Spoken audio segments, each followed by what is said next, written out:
Improper integrals sometimes have infinite discontinuities. So suppose I have a function that's continuous on the interval from A to B, where it has an infinite discontinuity at B, shoots off at infinity. Then if I can write the integral from A to B of f of x dx is equal to the limit as C approaches B from the left of f of x. If this limit exists, then this converges. If it does not exist, then the integral diverges.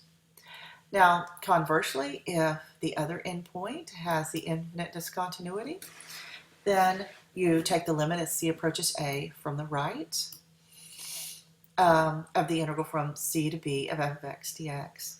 And again, if it converges and the limit exists, and it diverges if the limit does not exist. These two are fairly straightforward because you're going to notice that the function isn't defined at one of the endpoints. The one that gets tricky is when f has a point of discontinuity in the interval.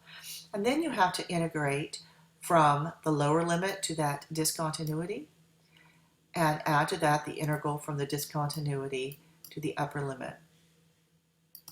Let's look at the integral from 0 to 1 of dx divided by x to the 1/3. Now, in this case, f of x is x to the minus 1/3, and f of 0 is infinity. It does not exist. So, this integral from 0 to 1 of dx divided by the cubed root of x is equal to the limit as b approaches 0 from the right of the integral from b to 1 dx divided by the cubed root of x, which is the limit as b approaches 0 from the right of x to the 2/3 divided by 2/3, evaluated at b and 1. So this is the limit as b approaches 0 from the right of 3/2 times 1 to the 2/3 minus b to the 2/3. That goes to 0, that goes to 1, so this is just 3/2. So the integral is equal to 3/2.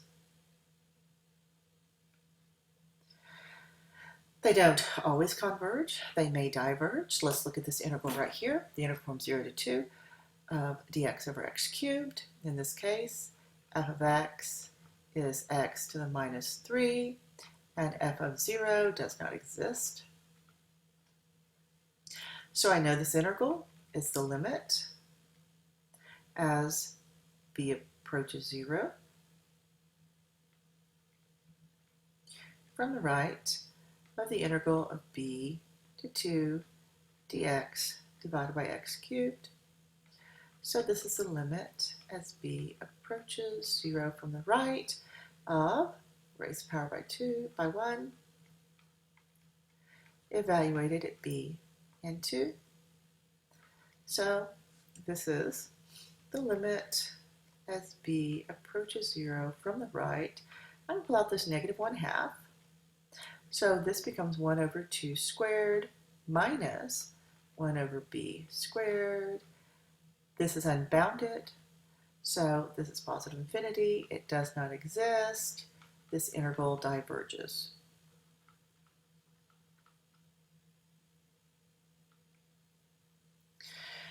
Now, let's look at what happens when you have an interior discontinuity.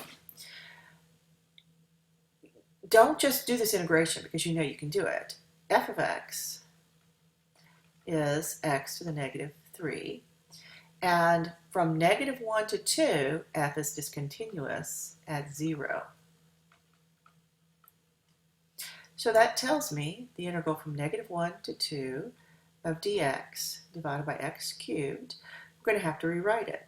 We're going to have to rewrite it as the integral from -1 to 0 of dx divided by x cubed plus the integral from 0 to 2 of dx divided by x cubed. Now, we just showed that this integral diverges and does not exist. So this whole thing does not exist and diverges.